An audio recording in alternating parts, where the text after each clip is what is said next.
Ifeoma Onuama. Abụ m onye Enugu steeti. Testimony m bụ o mere mgbe fada ha bịara retreat n'Enugu steeti na Our Lady of the Rosary Parish Emene Enugu. Ka testimony machi wee gaa bụ etu a. Ebi n'ofu nọ mana anyị dị ya na mụ na ya na ụmụ m. Ọ ya na dagel bụ ihe ha na-agbabụ ihe bika ahụ. Ama m ụfọdụ na-asịkwu na ha na-ebibuzi ka di na nwunye. So Ọbara Chineke aka kwụ na flight. O nwere promotion o ji for 3 years ọ pụta. Mana kịta anụwa promotion ahụ apụtana. Kọbaka. After the Trinity celebration, ọ bịara ebe a. Nwee promotion. Ma contract. Ọ na-adị enwetebu mana kịta ọ na-enwetezi contract. Ya na ezigbo nna anyị dị asọ ọ nọrọ m na nnukwute ọrụ n'ezinụlọ m. Wee na-asị ka unu soro m kene Chukwu. Queen of Light nwekwara ihe ọzọ ma ebikwu na-enwe n'ike. Nke ikpeazụ a. Ana m arụ n'ụlọ ọgwụ na orthopedic hospital n'Enugu. Mgbe akwa fada ha bịachara Enugu, o nwere patient anyị, o nwere onye ọkụ gbara ebutere na orthopedic. Onye ahụ bụ kọpa and ọ bụ an only son. Ọkụ ahụ gbara ya na papa ya, gbakwa nwunye papa ya maka mama ya nwụrụ oge ọ dị obere, gbakwuo di na nwunye ọzọ bi na ya ada ha. So mgbe e butere ha otere aka, mmadụ di na nwunye nke ọzọ nwụọ, nwunye papa ya nwụọ, papa ya mekata nwụọ, ọfọzie so ya nwụ. So ka anyị na-etreat ya condition ya nọkata wọsụ nọ ọnọdụzie n'oxygen steady ya a na-ele anya fụ na hope adị ọzọ. So mpụta msi ya Chukwu Emeka na Mary nne Jesu ga-enyere gị aka, atụkwana egwu ikwe na Mary nne Jesu ga-enyere gị aka. Nsị ngwa na-abụ ya Chukwu Emeka, nsị akpọbe ịnọdụ ebe a ọ bụrụ na o nwere ihe kwe gị ikwu ịnọ n'obi gị sị ya Mary nne Jesu biko bịa nye m aka. Mmecha jụọ sị ya kedu nke unu na-eje? Ọ sị na Anglican. Nsị a Chukwu Emeka agbanyeghị na ịbụ Anglican na Mary nne Jesu bụ nne anyị niile, ma ịbụ Anglican ma ịbụ Catholic. Nwesị ya kedu ebe m ga-anya na gị? Ọ sị m nyanye ya n'isi bed ya maka ọ dị na steeti. Ọ sị m nya dị ebe okwu ya dị ka ya na-adị ya anya nwee nya ya ebe ahụ. From that moment nyanyere onyonyo nna anyị ga-asa condition Chukwu Emeka wee tụgharịa. Kọbaka. Queen of Light. Yes. Before ma anyanye ihe awa, o nwere one night okube. Mana abịazie nyanye that thing. Chinefo condition Chukwu Emeka tụgharịa. Even ma ndị nurses ha sị na ihe nke agbagojikwa ha anya. Na healing nwa anụnwa dịkwa miraculous. Ma ndị doctor, macha ịbịa ward round. Ndị doctor anọdụ ebe a nekati asị na healing this young man the miraculous. Even ma ọkụ nwa gbara ya, ọ na-arụ ya pụtakwa ka ezigbo arụ mmadụ. Kọbaka.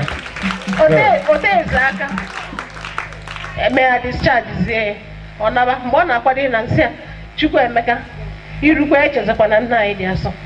Nsị a onyonyo nna anyị dị asọ kedu ihe ị chọrọ ime? Ị ga-ala ka iji na ọsị m meanwhile ndị nurses na onwe ha agwago m bigo na ha chọkwara onyonyo anụ abụgo madam na onwe ya ma ya nwa ma dị promotion ihe na mmepe ịnwa contract na isi dị ya ma ịchụpụ onwe anyị mmụọ mmiri n'ala ya di ya ọ na-alago ya di ya mana nne dị asọkwara ya ọkụ ọ gbapụzi ọsọ na-agwa ọgwụ nwoke enu na ya na-agbapụzikwa. So Kọbara Queen of Light aka ọzọ.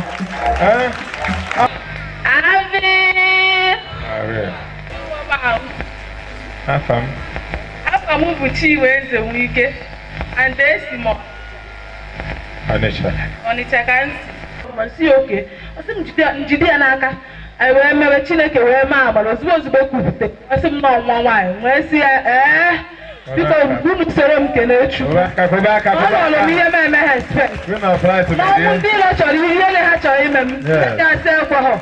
So ihe m na-agwagwa unu bụti ya ele ha onye ọbụla takwa apụ. Ihe na-emekwara apụl ahụ. Apụl dị ya, ọ dị ya, a ga-atụ ya. Unu abụgo na ndị desọpụrụ ịgbanwe fibroid ọ bụrụ nwa. Kọbara Queen of Light aka ọzọ. Ezigbo nne. Thank you. Eze Eugenia, abụ onye Isiofia ma a na-anụ na Amọbara. Ihe ndị dasị na-eme n'ezinụlọ m buru ibu. Mana nke o mere karịa bụ na o nwere onye Isiofia ebe anyị bịara ọrụ mgbe di m na Amọbara. Ya na-etinyekonye water system na unu. So mgbe ọ bịara ọbụna m gara Abuja ebe ụmụnne di m nọ adịkwara n'ime mgbe ahụ. So ka ọ bịara ka m na-apụ akpọchi m ụzọ m jinenu frigid na ru di m dowe not knowing na di m kpọbatara onye ahụ ọ gwa ya na ewe onye isi ọfịa na ewe onye ọzara. So o jewe ụlọ Asaba otu a ọ gwa ya na ekwe ebe kid ka o were na-alụ ihe ọ na-alụ, ọ na-etinye sistem water system na bedroom di m. So ka ihe a na-eme na nwa onye ahụ jizi opportunity wee brizie na be nna Amụọbara.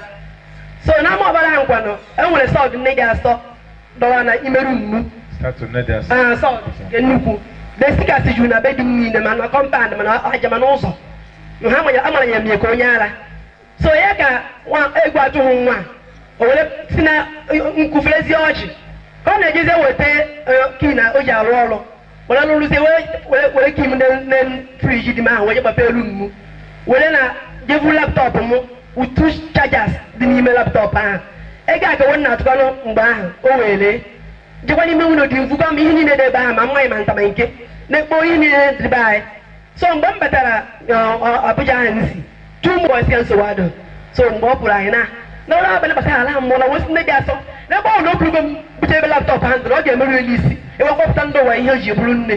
So ya ka o lụsiri na nwanne echi ahụ o gbagara ndị mmadụ ọ kpọrọ wee bekwara na shọpụ onye ahụ mgbudu m si ya butezie laptọpụ ahụ ka anyị goro ọsịa mba na ọdịzi na ndị ahụ wee si na ụlọ wepụta na ha agbụgbu na akwụkwọ polisi ụgbọ nje na ojizi egwu ha sa aba wee bupụta dị laptọpụ ndị m si ha ekwela okwu ama na laptọpụ ya eziokwu o mepere site o ji go dị laptọpụ wee necha ọnwụ na laptọpụ ya ndị mmadụ wee kọnfam ụta ka ndị dị asịsị rụrụ m ọrụ tawazie ji bọọ ya afụfụ ya ka ụlụ nwanne nyi ya. So anyị enweghị ọkụ sinsi jeneretọ anyị nwere n'ebe anyị bụ ịgbanye ya ọ na-eweta obe kọrịntị. So wee sị na m agaghị agbaghịzi jeneretọ ahụ ọzọ. So olu nwanne nyi ya di m gara Ela afta Asaba enweta ira di m na lọd na data. So wee sị na ụlọ onye ọfiisi ha nne ya nwụrụ na ọ bịara mgbe nne ya nwụrụ nsị ya na ya jikwa na ile ahụ na-eme obi na-apụ ọ sị na ya ga-aga.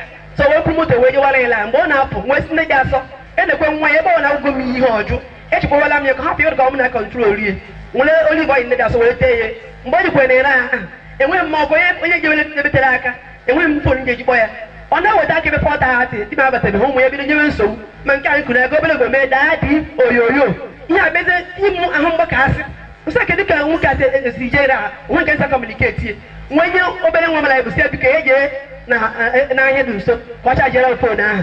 So fon ahụ ka o ji bụ ebe after 4 na-akọ after 5 ahụ ma lụkwata nsị ya ya wetakwara m ya sọ ma ọ mi ojogo eju nsị ya weta fon ahụ biko ama nnọọ ihe na-emenu ama nnọọ mgbe di m nọ n'aka ndị ọjọọ ka ihe a bido metawa nna ha.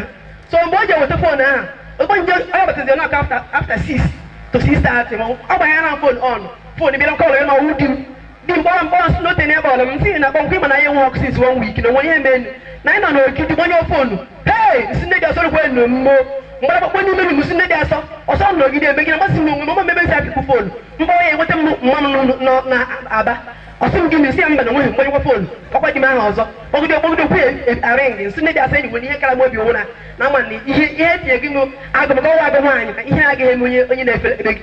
So gbogide akpụzinye almost 6 times wee pike fonu sị na polisi ekwusị na ihe ekwu okwu nsị a gịnị mere na izuru oshi nwee ihe melu ọ sị na polisi ezichara ele na-anata pụta na ogidi polisi wee jide si na moto o bute tinted glass na weta tinted glass permit ya wee sị ya na ya enwetabeghị ha wee je ọkwụsị na nweta n'ime ọfịa ebe ọ nọ n'ogidi ntiwe si ya gọma ebe ọrụ nsị a bụka nye polisi fon gamara ya kwuo ka police pick a phone. Madam, your husband is a criminal. I will kill him. You say police will not kill him. He's not a criminal. He is a federal office worker. Now, you will kill yourself. When you are going down, when you are sword, where they say, Mommy, please go to Ogidi station. I don't know the place. Go there and release my husband. His hand is clean. Mommy, I already queen of flight. Well, they don't know the neighbors. When you know the neighbors, I engine, going to see starting. They must see actually live here now. Get out, go now for what to sell in cabin. The police is here on the news. Wait here. Open that and see. Therefore, had you today about. I want my dear, I want you without the way the least you didn't know. We were still getting a motor and went to Monaco about 9. What goes to drink? That's what you want to Maria. Divine interventions. Also, another idea 1 naira. Oh. Ave. Kama maka time mana lady ase because ekwe ka na ka go. O se di mo nwa ha ebe a. So na June 5th nwa ha agawa. Abia na August mgbe candle ase nwa ha na chite ha azu. And ona na to go do nne na go bia chite azu. Mgbe candle ha rituo. Orumba na agosara apụ nga wee apụ nke m claim my own testimony naba ọ dịbakwa so nna gakwa n'ụzọ ebe ọ na-afụrụ ebe dere ejima nita type na si na Facebook wee men na na-abịa nwee business ebe na nwee business okwu na flight so anyị na-atịnenta so nke jeziri ikpeazụzi after njere ejem ọrụ on Thursday aha bụ 6th nọ n'ọfịs ahụ dị m somehow si 12 o'clock mkpọ my colleague si na mma anakwa a na-amụ ụlọ ka nje atinenta bata n'ụlọ ọgwụ dọkịta si ha madam na m ga-amụkwa nwa o na mụ ọkwadochagokwa nsị ama kwadochago ọ sị na mkpọ dị m ọ sị na nnatawa na nsị ọnụcha natawa mbanye moto bata ruo anyị gaba oko after set and done eme ihe niile a na-eme dọkịta bịa necha sị m na ọkwa ejima nsị nne ga-asa ebidogo ọrụ a maka ama m na ọ ga-eweta ya na ama na ọ ga-eweta gasị ama m ọnụgbu nwaanyị ọ naghị ekwucha okwu n'anya n'azụ so eme ihe enwe dọkịta sị ọ bụla anyị chọrọ ịnọ na anyị na-akwadozi ebia anyị wee jee na-abịa oru na Friday before na-akụ 10:30 ụmụazị na-aba abụrụ ihe a mụrụ amụ abịa agwa m nne na-asọsi ya na ọ bụrụ na amụọ ụmụazị a na nke ihe ya ejima na nke mbụ na chite na-enwe m aka ọ ga-ebu m ga-afụ mgbe a na ọnya nwa ada na-abụ onye nke a ka m si Chukwu abalị a ka m si Chukwu bikọs asị m nne ga-asọ na ọ ga-edu nwanne ya wee bịa so ngwa ya ka m si Chukwu bazie nwanne Chika anyị ma maka nne ga-asọ na nwa ya ka mma and ka m si ya na nwa ya ka a si wee mere m ya ave na dịtara biznes dị m anyị ji keke wee bịa last year mana anyị bụ moto wee bịa tata ekele dị na nne ga-asọ maka ihe ọ na-eme karịrị ha na nwa ya ji eso ave afa mbụ Prince Ike Ibe esi m Ọka wee na-abịa. Praise the Lord.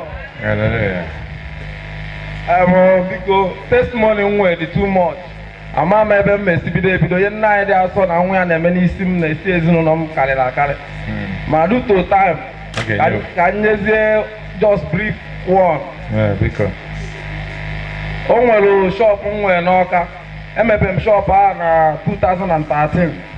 O nwere one boy just wolu that shop wee help mgbe m na-achọ the shop ka one agent bịa gosi the shop wee kwụọ dị ụgwọ so mgbe anyị na-edozizi that shop ka ndị nọgasịzi n'akụkụ ebe a na-abịazi ha mara na ọmụnwa nwe the shop but ihe a na-ekwu bụ na ndị ọzọ batakwa na shop a na ọma nlukwe 2 months na ha apụkwa na ihe na-eme na the shop a dị too much ekwe ebe ndị nke a sikwa so mụa anyị na-edozikwa the shop na-edozi ebe a ka ezebe mma agbaje wee were that time amabeghị m this ministry so na last year ka m bịa mata the ministry duto bọsifara bịa meela anyị program na Capable Hands last year so lube this year na mere 1 year mbido bịawa here so wee je this year wee welu stika nna anyị dị asọ wee mmadụ na my that shop then ka m mmadụ that stika a na mgbe a chọrọ ime Feast of Holy Trinity ka m bịa kwe nkwa na a ga-egburu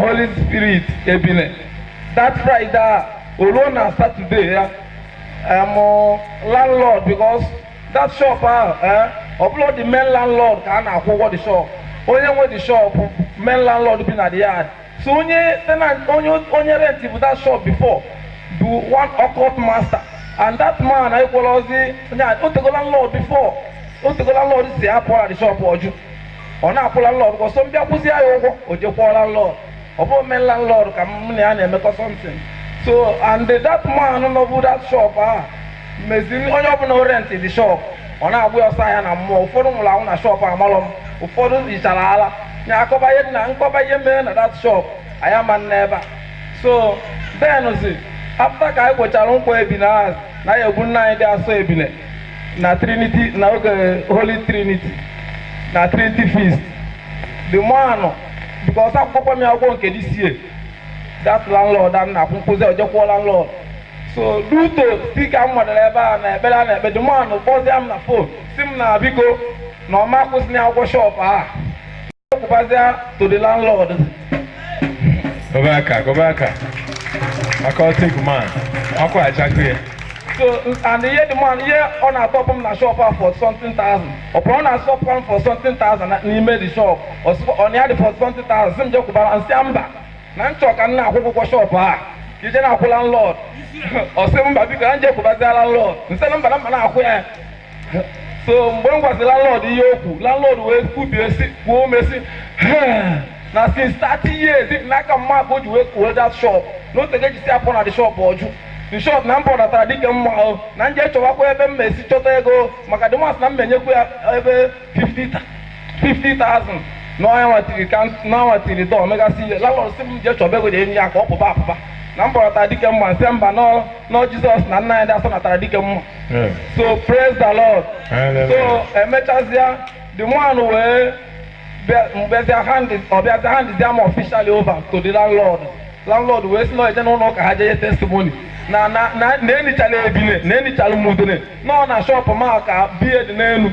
Na since this man na only na aga. And not try go any possible message just to pay at the shop or you. And above none of na the shop no there. Opportunity that shop. One of na no ya. Only you can aga even line I need if adria. Mana now if adigo. So on my property demand. Odo be na that shop. O te ge jagwe adabu pie oju. So ye onwe ye plumber na onwe ye ochi. Oje ewelizi ewe ndi no budi before mo awole park ya one counter. Nya one side shop we plywood park here. So that thing bo evidence oji ekwe security that shop. So you no na eme onye no na that shop. Ona eme that person affect. Mgba nkwata kwa dia sina adabu pie osun na hala ebu pie. Say no wahala. Every day ma ko ebere dia steady. Oh, well, lose that days. I met as Trinity Feast. Yes, June. After that Trinity Feast, June 16th. The more same they have lose it. Now, put the property and I beer. You see, I'm back on my deputy. You made the always know I got to see a way to see any idea. Where Coca side out. Yeah, and the mother will also the mother walk in the phone. My kitty get a pack in me, never. You kitty got that all the time at 12, about 12, get back in the about what Nasiania. Ye pack in another shop. So the one who ever lose the Bunga, Bungongo, where Bulungongo, and I praise the Lord. After God in charge, I told me by more testimony. He became a random almost 2017 with the Ekudekin. Mbidero owner, I could get a code taking always think level of 204 something thousand. Mana, under my basin or no mobile like Angela Aron. No, no, self corn. I teach in the market, mother save away and Alachaka. A Polacaro, I been from foundation here. So make it a Nicadiga, we're quite 217. Can't charge Uncle Dekin, who chose me now. Business, Unji, Macawa, and all the thing, everything stop. So mili we mo kokoro ni na men mecho isi a ogbogota mili ni na mwakasi adi oisi so oisi ani na ani so mana this year now awo bagode kina almost now I charge yourself. Brother anya kita testimony onwe ono na machine gun ya nke na agbapo gbachikwa o ka nwere many ụfọdụ nyego m privately mana time adro. So onye a na-ekwu maka ya gburu Trinity, o so na mmadụ atọ gburu Trinity ram na ọnwa June. Ọ ka o gbucha ya bụ ehi, dapụ ya bụ ram maka ọ dị ram atọ egbu na ọnwa June. Ogbo o gbucha ya bụ ram ka ihe ọ na-ekwu wee ụzọ niile eme gịnị mepesie. Ma a chọrọ ime ka unu mata na onye a ka ihe niile asọ Trinity merie na ọnwa June o wee ha na ya ga-abụ Ogbuefi nke 2019. So Tony Ogbuefi ka ọ bụ ọdụkwu mma ka unu mara na onye na-egbe na-akọ n'ugbo nne dị asọ na-akọ n'ugbo ya. Sista anyị cha testimony before onye anyị nwụrụ ejima mụmụ ejima ọ dị ya bụ onye mbụ gburu efi na Ministry of Light na Nsọchukwu na-eme Ogbuefi 1 nwa ife ka ọ na Ogbuefi so na enigwe na-eme ihe ukwu mana ihe na-achịkwa gị bụ na family ọwụ na-atụkwasị nne dị asọ Trinity obi wee bịa na-akọ n'ugbo ya. Ọ ga na-akọ n'ugbo gị steady ma ọ dị mma ma ọ dị njọ enigwe ga-eme ka ị mata na ha nọ na-akọ n'ugbo gị. so ọ ga-adị unu cha na mma mgbe unu na ya kọ n'ụbọchị taata ọ ga-adị gị na mma ihe ọma ị na ya na-ekpere ọ ga-abịa na mmezu n'isi gị na ezinụlọ gị na biznes gị n'aha Jizọs Kraịst bụ onye nwe anyị. Ave Maria.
Renu ya unu niile nke a bụ ahụ m nke a ga-eduru nye maka unu.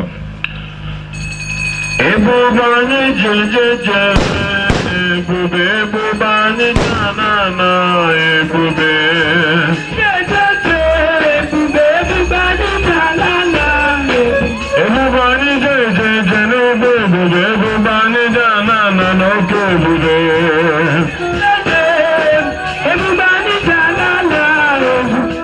ka o siri mee mgbe erichara nri anyasị o buru iko nsọ ka ọ na-enyekwa ekele bunye ndị ụmụazụ ya na-asị nara anụ nke a ṅụọnụ ya unu niile nke a bụ iko nsọ nke ọbara m nke ọgbụgba ndụ ọhụrụ dị ebighị ebi a ga-agba ya n'ihi unu na n'ihi imerime mmadụ ka e were gbaghara njọ gaa na-emenụ nke a na ncheta nke m. The blood of Jesus set me free from sin and sorrow. The blood of Jesus set me free. The blood of Jesus.